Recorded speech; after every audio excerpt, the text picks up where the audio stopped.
Good morning. Picking back up in the book of Deuteronomy, chapter 2, let's pray. Teach us your way, O Lord, that we may walk in your truth. Then we turned and journeyed into the wilderness in the direction of the Red Sea, as the Lord told me. And for many days we traveled around Mount Seir. Then the Lord said to me, You have been traveling around this mountain country long enough. Turn northward and command the people. You are about to pass through the territory of your brothers, the people of Esau, who live in Seir, and they will be afraid of you, so be very careful. Do not contend with them, for I will not give you any of their land. No, not so much as for the sole of the foot to tread on, because I have given Mount Seir to Esau as a possession. You shall purchase food from them with money, that you may eat, and you shall also buy water from them with money, that you may drink. For the Lord your God has blessed you in all the work of your hands. He knows you're going through this great wilderness. These 40 years the Lord your God has been with you. You have lacked nothing. So we went on, away from our brothers, the people of Esau, who live in Seir, away from the Arabah road, from Elath and Ezion-Geber. And we turned and went in the direction of the wilderness of Moab. And the Lord said to me, Do not harass Moab or contend with them in battle, for I will not give you any of their land for a possession, because I have given Ar to the people of Lot for a possession. The Emim formerly lived there, a people great and many and tall as the Anakim. Like the Anakim, they are also counted as Rephaim, but the Moabites call them Emim. The Horites also lived in Seir formerly, but the people of Esau dispossessed them, and destroyed them from before them, and settled in their place, as Israel did to the land of their possession, which the Lord gave to them. Now rise up and go over the brook of Zered. So we went over the brook of Zered. And the time from our leaving Kadesh Barnea until we crossed the brook of Zered was 38 years, until the entire generation, that is, the men of war, had perished from the camp, as the Lord had sworn to them. For indeed the hand of the Lord was against them, to destroy them from the camp until they had perished.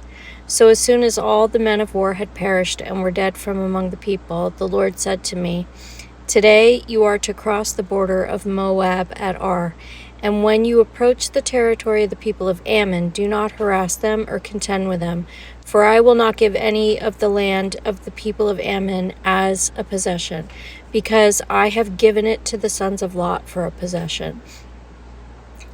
It's also counted as a land of Rephaim. Rephaim formerly lived there, but the Ammonites call them Zamzummim, a people great and many, and tall as the Anakim. But the Lord destroyed them before the Ammonites, and they dispossessed them and settled in their place, as he did for the people of Esau who lived in Seir, when he destroyed the Horites before them, and they dispossessed them and settled in their place even to this day.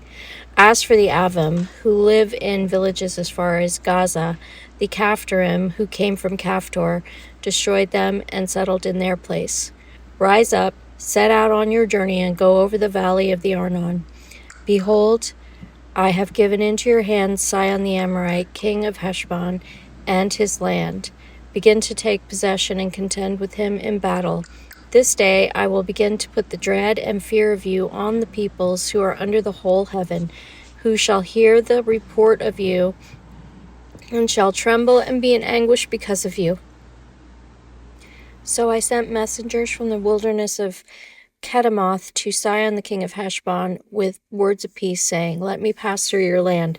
I will go only by the road. I will turn aside neither to the right nor to the left. You shall sell me food for money that I may eat, and give me water for money that I may drink. Only let me pass through on foot, as the sons of Esau who live in Seir and the Moabites who live in Ar did for me, until I go over the Jordan into the land that the Lord our God is giving to us. But Sihon the king of Heshbon would not let us pass by him, for the Lord your God hardened his spirit and made his heart obstinate, that he might give him into your hand, as he is this day. And the Lord said to me, Behold, I have begun to give Sihon and his land over to you. Begin to take possession, that you may occupy his land. Then Sihon came out against us, he and all his people, to battle at Jahaz. And the Lord our God gave him over to us, and we defeated him and his sons and all his people.